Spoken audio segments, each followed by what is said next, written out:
Bien, tercer bloque de Pateando el Tablero dedicado a un balance de la ley de medios y también a discutir algunas cuestiones que tienen que ver con los medios en general que exceden ampliamente a la ley de medios.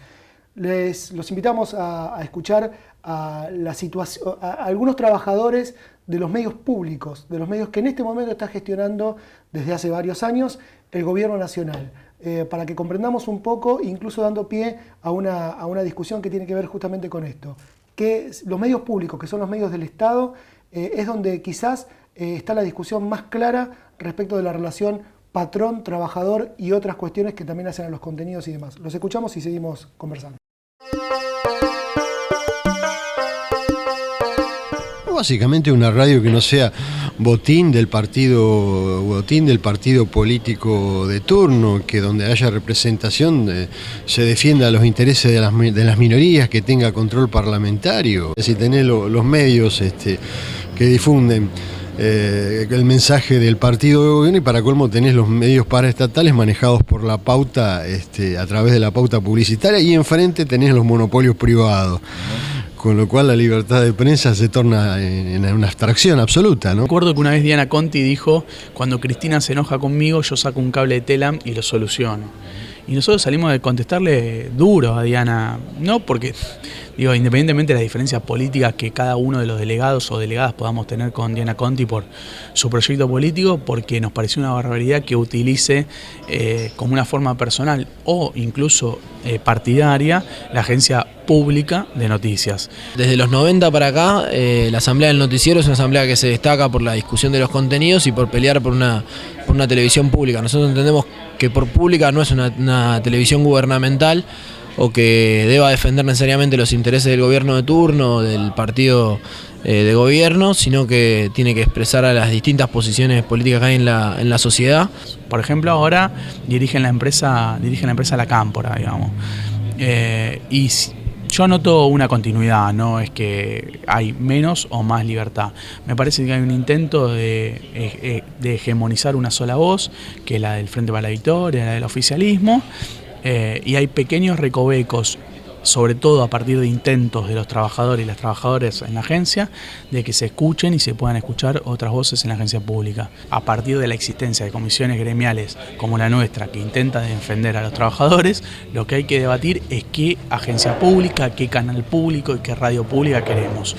En ese debate me parece que a mayor organización gremial se ven resultados más óptimos. Nosotros ya el año pasado tuvimos un fuerte debate por esto, cuando no se cubrieron o cuando se cubrieron de manera sesgada los conflictos de Lear, de Doneley y Gestam. Lo que planteamos, además de la defensa del convenio, de nuestras condiciones laborales, es la defensa de la libertad de expresión y la defensa de una televisión pública democrática y plural.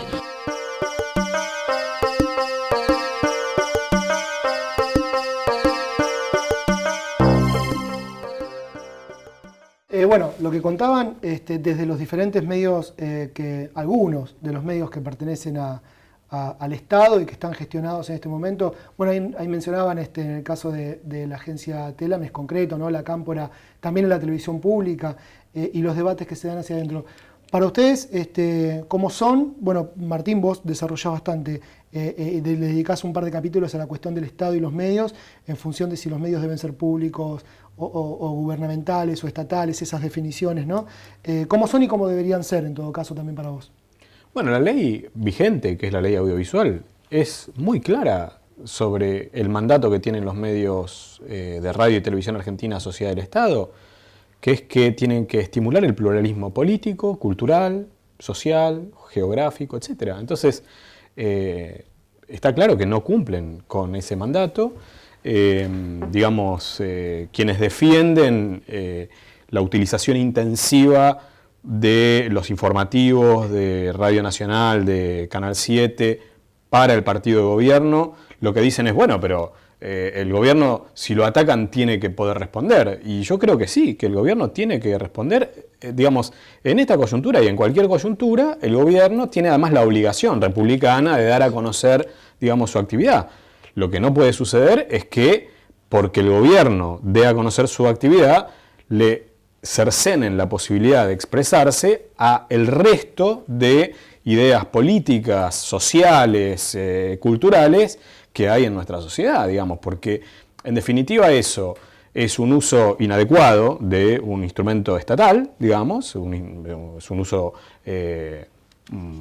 digamos, proselitista del medio estatal, por lo tanto, la TV pública queda en un eslogan, la TV pública es un eslogan en la Argentina, y cualquiera que ve el entretiempo de los partidos del torneo de Primera División o de la Copa América, comprende cabalmente que, y por si hiciera falta, hay muchísimos estudios ya a esta altura de cantidad de minutos que usa el partido de gobierno para propagandizarse en los informativos y además tienen el único programa político que tiene la televisión estatal, es un programa de difusión de las ideas del gobierno y de ataque a cualquier idea que no coincida con la doctrina, digamos, del oficialismo. Cuando esta doctrina cambia, también cambia la línea editorial para acompañar a ese cambio de doctrina. Ahora, la ley dice otra cosa, entonces, digamos, sería mucho más honesto que cambiasen la ley y dijeran: miren, nosotros vamos a usar la televisión estatal para fines partidarios y toda idea que sea ajena a nuestra cosmovisión, nosotros la vamos a exonerar de la emisora, digamos, ¿no? Y también vos planteás el tema de la publicidad oficial, que es otro aspecto multimillonario, ¿no? Sí, yo creo que acá hay una cadena de... pienso, ¿no?, que hay una especie de cadena de reconocimiento indirecto del fracaso del modelo del uso propagandístico de los medios estatales. ¿Por qué? Porque, digamos, como una buena parte de la sociedad no se banca una línea política tan exacerbada, sí, además masticada a favor del partido de gobierno, entonces hay que salir a armar medios privados oficialistas.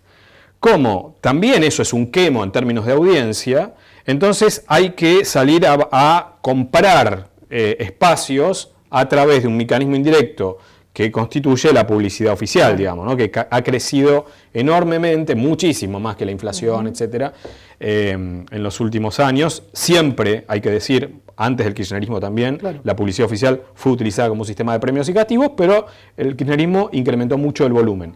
Y visto que eso tampoco es eficaz en términos de interpelación a audiencias masivas, entonces usamos la cadena nacional, que también cada vez tiene menos rating. Es decir, en lugar de preguntarse qué es lo que está fallando en un estilo de comunicación política, que, como digo, te da todo masticado y te subestima la capacidad intelectual para decirte todo lo que nosotros hacemos es bueno, todo lo que no hacemos nosotros es malo, en lugar de ese mensaje tan repetido tantas veces por medios estatales, por cadena nacional, por publicidad oficial, por medios oficialistas privados concentrados, tal vez lo que habría que preguntarse es si acaso lo que falla no es el propio mensaje.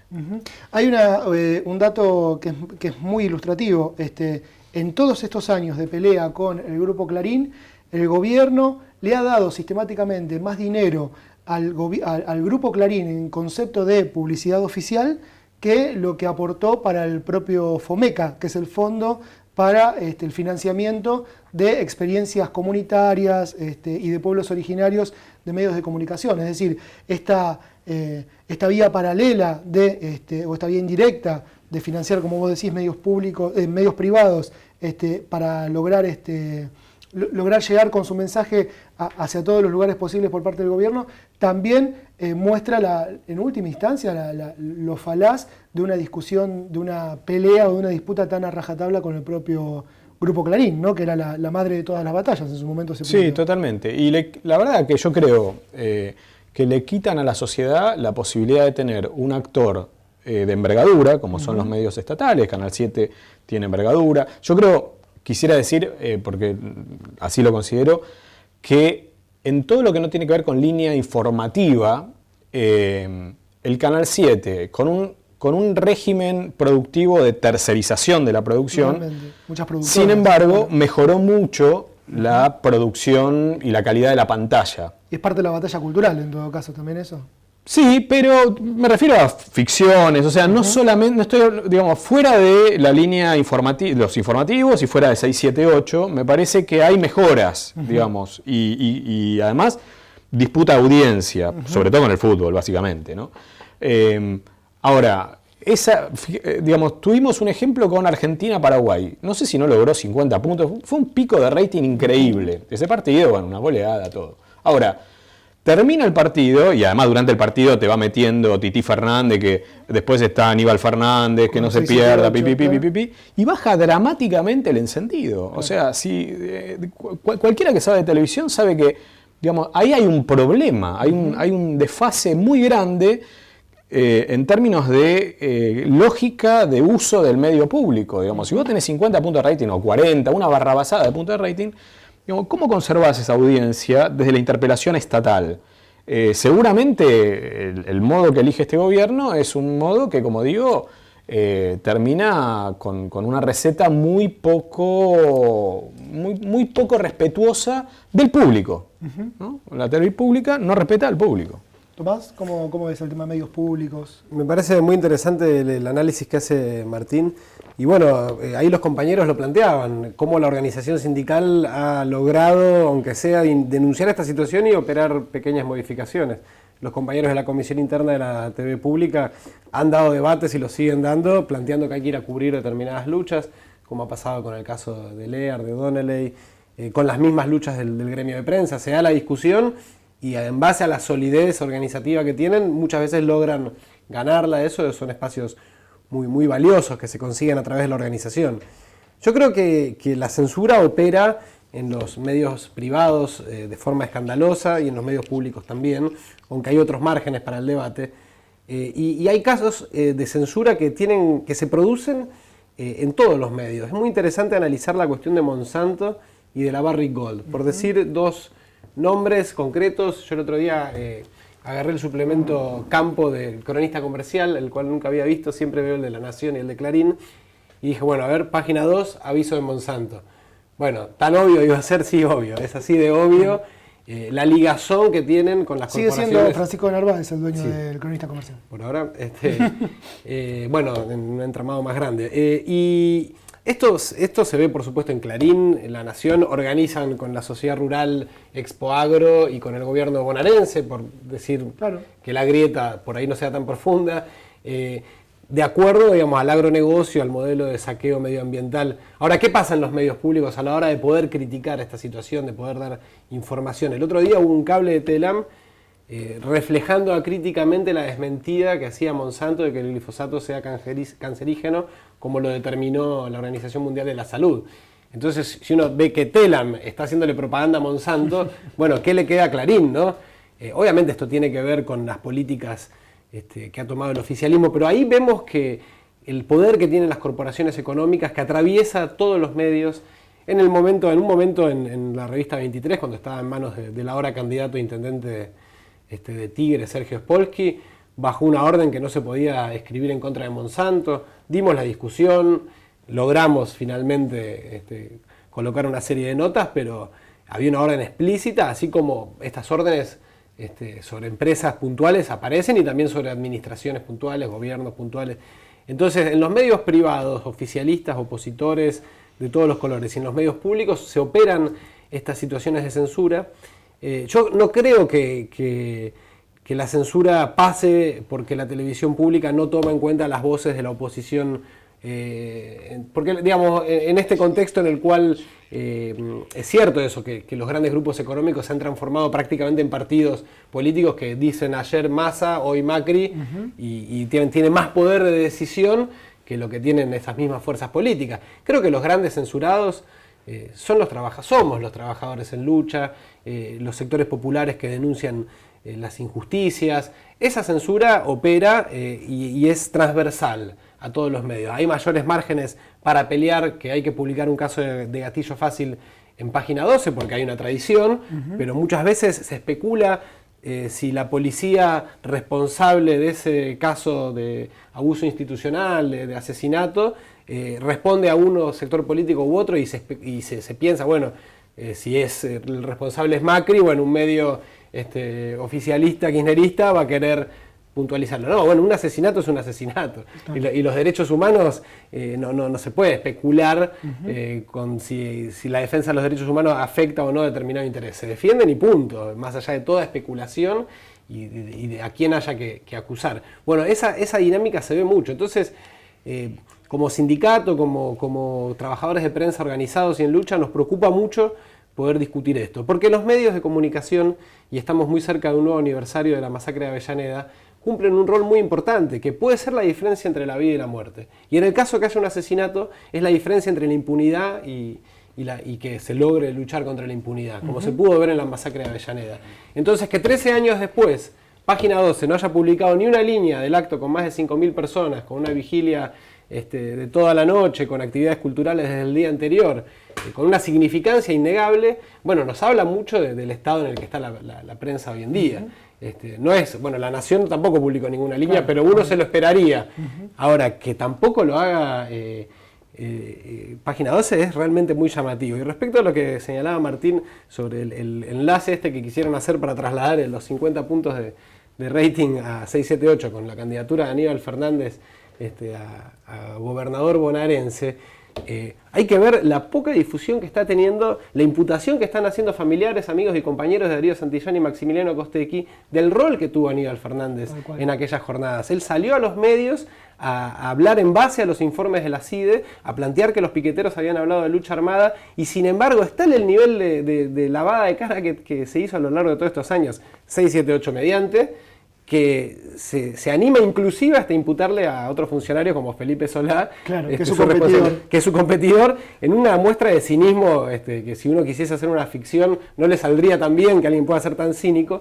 Pero fíjense la poca difusión que ha tenido esta noticia, inclusive hubo un escrache donde en la mañana del 26 de junio fueron compañeros de Darío Santillán y Maximiliano Costecchi a plantearle a Aníbal Fernández que dé explicaciones al respecto, que se presente en la justicia a declarar. Bueno, sobre eso apenas un recuadrito en algún lado, pero bueno, cuesta mucho. Entonces hay que seguir dando la pelea para que quede claro que los grandes grupos económicos deciden comprar información, a veces directamente comprar los canales. Me quedé con algo que decía al principio Martín sobre la concentración de los medios. Entonces, si Cristóbal López es dueño de casinos, si el grupo Clarín y La Nación tienen negocios con el agro, si Electroingeniería, que es dueña de Radio El Plata y 360, tiene negocios con la obra pública, evidentemente estamos hablando de monopolios que van más allá de lo estrictamente periodístico. Y eso tiene una concepción detrás, que es que la noticia se puede comprar, que se puede comprar el silencio, que los medios son eso. Bueno, nosotros nos rebelamos frente a esa situación y denunciamos que es particularmente indignante que suceda en los medios públicos. Así que hay que luchar por medios públicos y también por medios privados donde los trabajadores tengan voz. Como dijimos al principio del programa, como lo venimos reiterando, nosotros no somos caretas, o sea, decimos claramente quiénes somos Pateando el Tablero, somos La Izquierda Diario y somos una propuesta comunicacional impulsada por el Partido de Trabajadores Socialistas. Particularmente venimos estudiando este tema desde hace bastante tiempo y nos parecía más que interesante desarrollar esta discusión con Martín, con Tomás, porque además nuestra propia propuesta es un intento por una disputa alrededor de la opinión, alrededor de la información. Pero al mismo tiempo nos desconocemos y nos parecía particularmente importante discutir el tema de los medios públicos porque, como decía Martín, los medios públicos o la llamada TV pública es un sello, es un nombre, porque en realidad de público, ¿cuánto tiene? No tiene nada. Interesante, es muy interesante lo que están desarrollando los trabajadores de la televisión pública haciendo una disputa de los contenidos, porque cuando uno discute de los contenidos, en última instancia también va a discutir la propiedad. Y en ese caso, la propiedad del Estado sobre los medios de comunicación no deja de ser, en última instancia, una propiedad capitalista, aunque no la maneja un gerente, sino que la maneja un burócrata funcionario. Nos parece interesante este debate para seguirlo desarrollando. Hay muchas cosas que nos interesan profundizar, sobre todo con aquellos que en algún momento creyeron que la ley de medios como tal podía llegar a ser realmente liberadora de una potencia. Todavía están muchos medios de comunicación comunitarios, alternativos, que llevan años peleándola por tener una voz pública, peleando por alguna participación en el espectro. Nos quedamos con algunas con algunas palabras dichas acá en la mesa y también dichas en la conversación con los trabajadores de prensa, que tiene que ver con qué diferente sería una situación en la que los propios trabajadores sean los que gestionan en sus propias manos no solo las cámaras y los micrófonos, sino también discuten qué contenidos transmitir a través de las pantallas, de las páginas de Internet. Obviamente eso tendría que ser con una asociación directa con las diferentes organizaciones de la sociedad, tanto culturales, artísticas, de pueblos originarios, organizaciones de la mujer, que pelean por la diversidad sexual, organizaciones de los trabajadores, sindicatos. Bueno, eso es lo que está ausente hoy por hoy, eso es a lo que aspiramos, en última instancia también todos los que hacemos, no solo pateando el tablero, sino los que luchamos día a día por una comunicación diferente. Está abierto el debate y no se va a terminar, y también intuimos que en muchos aspectos lo que se viene como realidad política y social para adelante va a estar más vivo que nunca.